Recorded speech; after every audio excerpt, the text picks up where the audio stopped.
You're watching the History Fella channel, and in this video we're looking at George VI.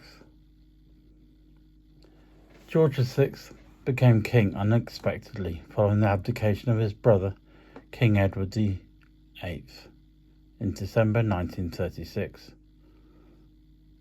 A conscientious and dedicated man, he worked hard to adapt to his role, into which he was suddenly thrown.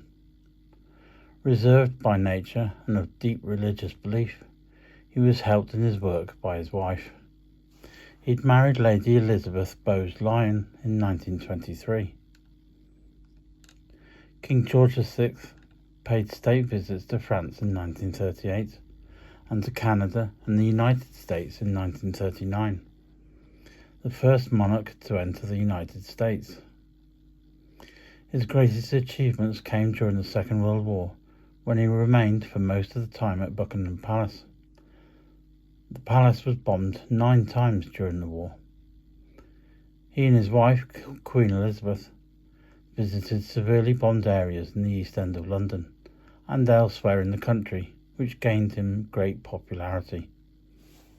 The king developed a close working relationship with his wartime Prime Minister, Winston Churchill, as most of Europe fell to Nazi Germany. Recognising the total nature of modern warfare, in 1940 the King instituted the George Cross and the George Medal, to be awarded for acts of bravery to citizens. In 1942 the George Cross was awarded to the island and people of Malta in recognition for their heroism with which they had resisted the enemy's siege. Having served in the Navy during the First World War, including fighting at the Battle of Jutland, the King was anxious to visit his troops whenever possible.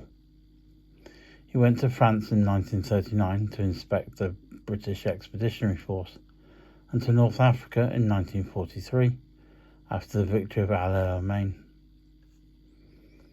In June 1944, the King visited his army on the Normandy beaches 10 days after D-Day, and later that year he visited troops in Italy and the Low Countries.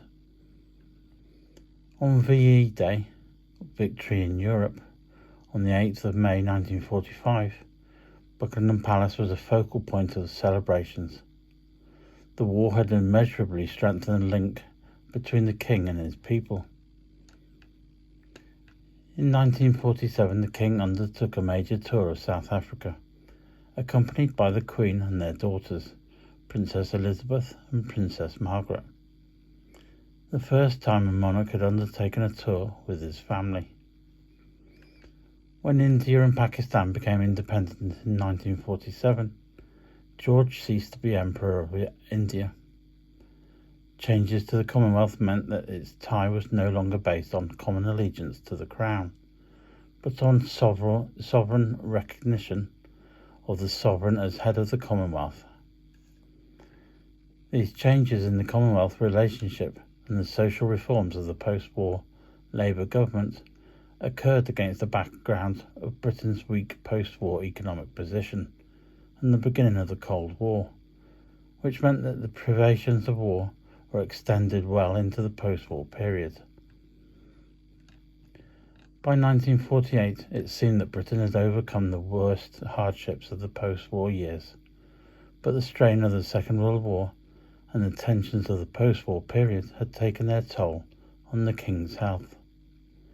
The King failed to recover from a lung operation and died in his sleep on the 6th of February 1952 at Sandringham.